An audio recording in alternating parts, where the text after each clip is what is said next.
कहते हैं कि साहब बड़े बेआबरू होकर तेरे कूचे से हम निकले। ये जिसको कहते हैं कि अब आया है ऊँट पहाड़ के नीचे। तो ये जो ऊँट है, मुझे ऊँट तो नहीं लगता है, कोई खच्चर टाइप का लगता है। और ये टिकैत नाम का खच्चर कल महापंचायत करने पहुंच गया लखनऊ में। फिर क्या हुआ, आइए जानते हैं।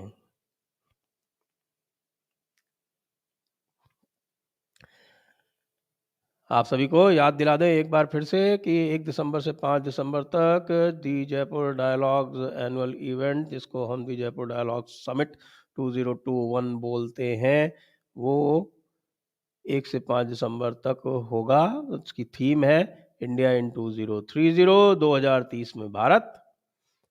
और इसमें आप समझिए कि करीब 50 से 60 वक्ता इसमें भाग लेंगे और सभी नामचीन वक्ता अलग अलग विषयों पर आपसे मुखातिब होंगे, आपसे गुफ्तगू करेंगे, आपसे साक्षात्कार करेंगे।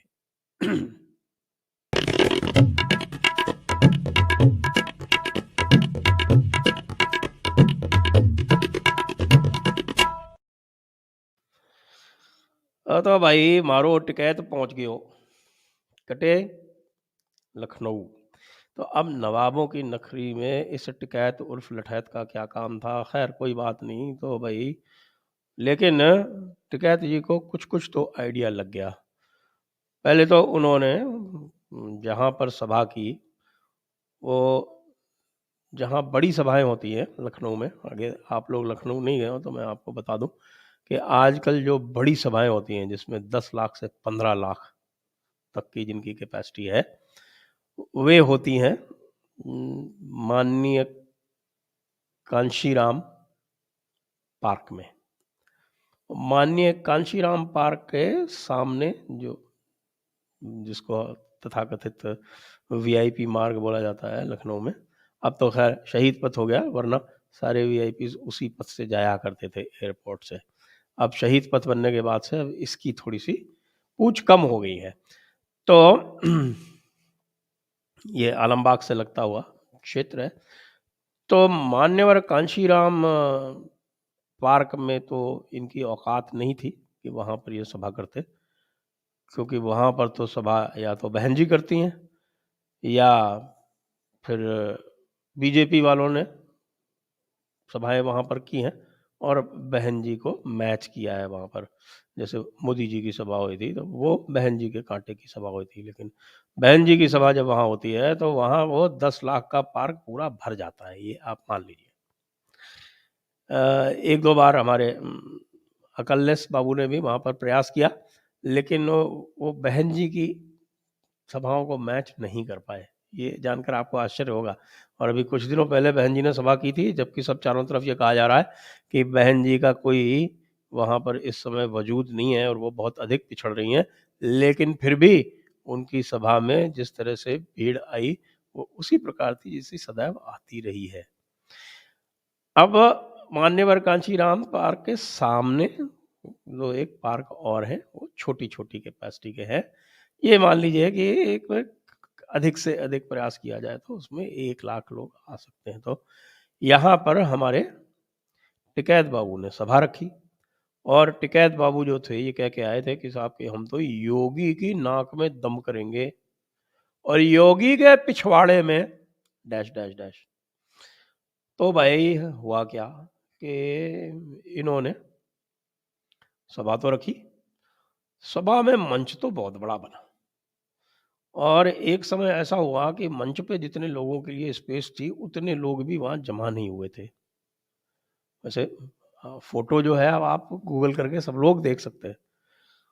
और अभी भी ये बताया जा रहा है, जो कि पत्र पत्रिकाओं में फिर भी लोग कह रहे हैं कि साहब के वहाँ के लगभग 15,000 की भीड़ तो जुट गई थी। लेकिन मैं आपको बताता हूँ, जो प्रत्यक्षदर्शी थे और हमारी जो टीम थी वो वहाँ पर गई थी यही जायज़ा लेने के लिए कि क्या स्थिति है, लेकिन उन्होंने इतना भी उचित नहीं समझा कि किसी से इंटरव्यू लिया जाए। क्यों? क्योंकि जो कुछ भी लोग वहाँ पे थे उनमें किसान तो कोई था नहीं। आप ये समझिए कि लखनऊ के आसपास अच्छी किसानी होती है, लखनऊ के चारों तरफ।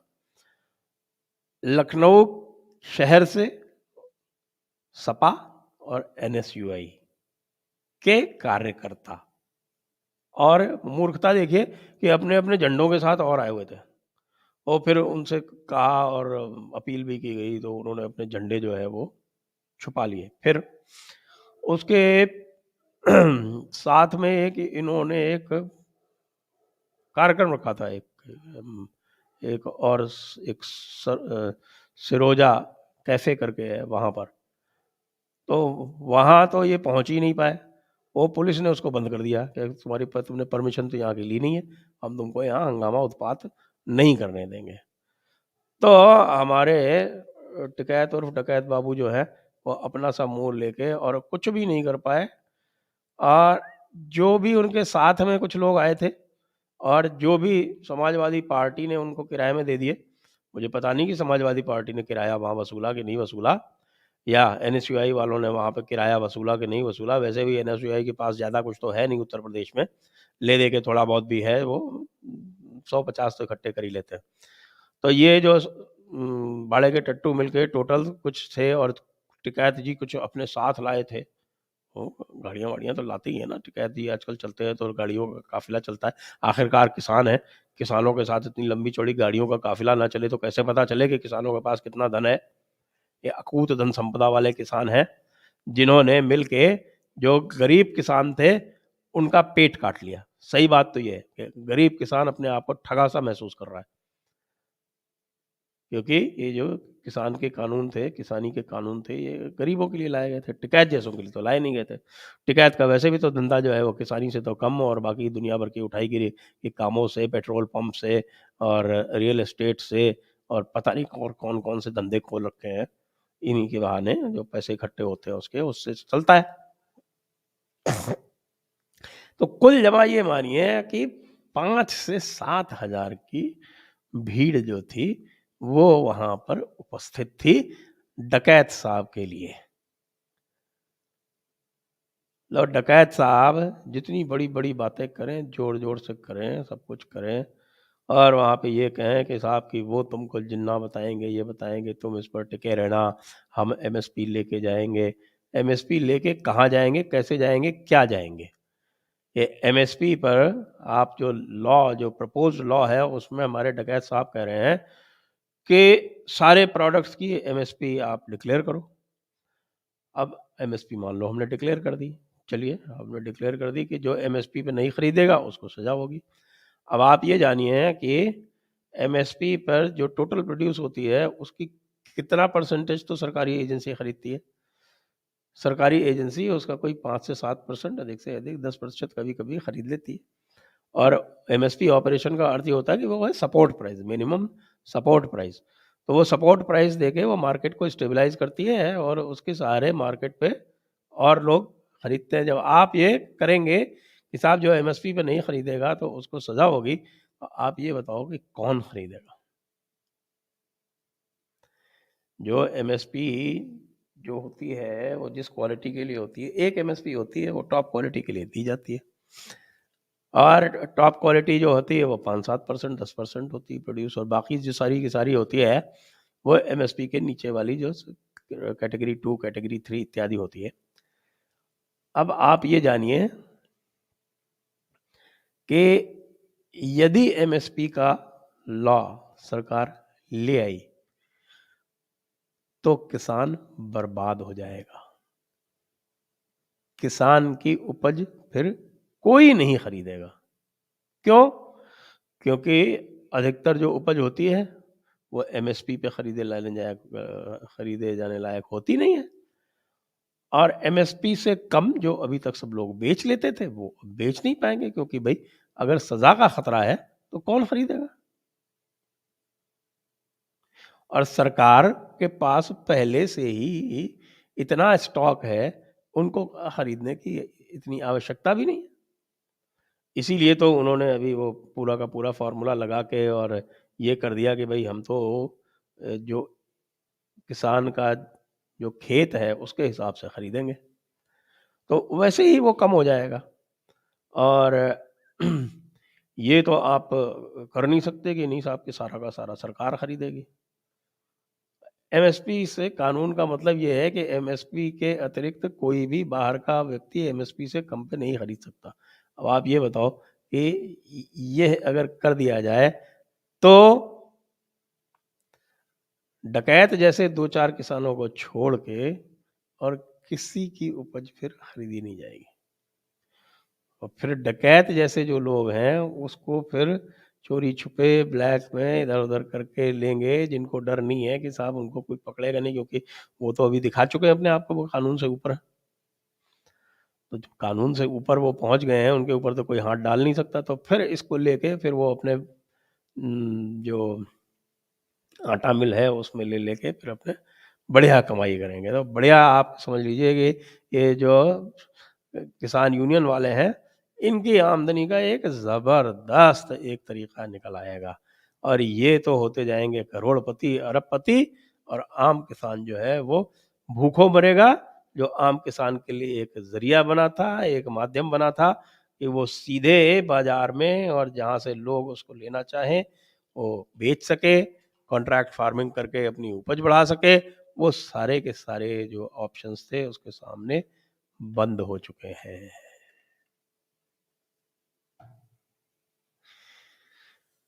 तो भाई जो डकैत का जो मास्टर स्ट्रोक था,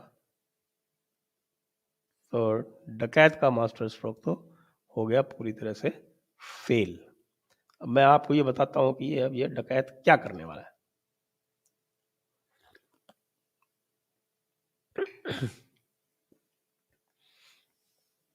इस डकैत के सामने अब समस्या ये है कि इसको खतरा ये साल रहा है कि इसकी जो फंडिंग है वो बंद हो जाएगी, और वैसे इसकी फंडिंग लगभग बंद हो भी चुकी थी। आपने देखा होगा कि किसानों ने पहले से ही रास्ते वास्ते दे दिए थे कि साहब बाइक्स के लिए रास्ता दे दिया, एक तरफ का रास्ता खोल दिया, इस तरफ से थोड़ी सी भी सख्ती सरकार करती तो ये उठने के लिए तैयार बैठे थे, कोई बहाना बना के कि साहब हमारे साथ सख्ती हो गई, हमारे साथ पुलिस ने ज्यादती कर ली, ये लेके ये वहाँ से लोटा डंडा लेके जाने के लिए तैयार थे। मुझे नहीं पता भाई कौन सा मास्टर स्ट्रोक था कि कानून वापस ले लिए गए। इनकी आवश्यकता इसलिए भी नहीं थी क्योंकि जो समिति बनी थी उसने भी अपनी संस्तुति दे दी थी सरकार सुप्रीम कोर्ट को कि इसेंशियल कमोडिटीज एक्ट के अतिरिक्त बाकी किसी में और विशेष परिवर्तन की आवश्यकता नहीं है। इस तरह का जो उसके सदस्य हैं वही बता रहे हैं। और डकैत साहब जो थे वो पूरी तरह से पस्त हो चुके थे। दूसरे जो किसान संगठन थे वो भी इन पर विश्वास नहीं कर रहे थे। तो अब इस फ्लॉप शो से अब ये लग रहा है कि अब जो डकैत साहब हैं वो योगी महाराज से दो दो हाथ करने के लिए तैयार हो गए हैं। तो उधर ओवैसी भी तैयार हो रहे हैं। वैसे ओवैसी को तो अगर राजनीतिक रूप से भी देखें तो ओवैसी को गिरफ्तार करना तो योगी जी को बहुत सूट करेगा। आप योगी ओवैसी को यदि गिरफ्तार कर लो तो योगी ओवैसी के पक्ष में निश्चित रूप से सहानुभूति दौड़ेगी और उस सहानुभूति का लाभ तो आप जानते हैं फिर किसको मिलना है। और इसीलिए आप देख रहे हो कि समाजवादी पार्टी जो है वो ओवैसी से अधिक नर्वस है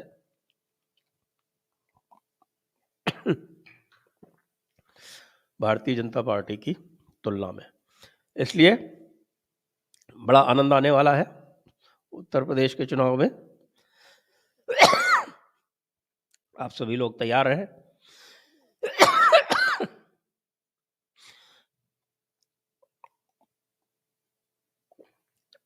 आप सभी लोग तैयार रहें। चुनाव की भेरी तो अब बज ही चुकी है और योगी जी ने तो आज वैसे भी ओवैसी को और डकैत को दोनों को ही चुनौती दे दी है, और खरी चुनौती दे दी है। अब इस खरी चुनौती का आगे क्या परिणाम आने वाला है वो हम देखेंगे। इसी के साथ जय हिंद, वंदे मातरम।